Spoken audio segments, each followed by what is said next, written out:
Sino raw itong dalawang opisyal ng gobyerno ang nakabili ng mamahaling sasakyan sa maikling panahon ng pagtatrabaho sa isang government agency?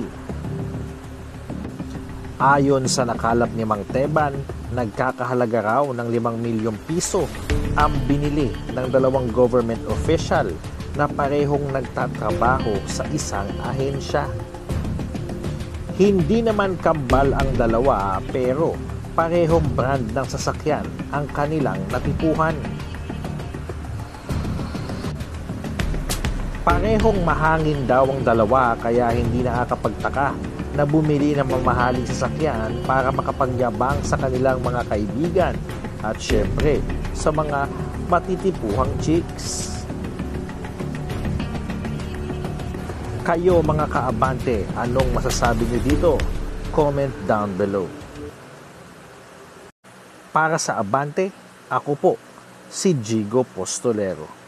Peace out.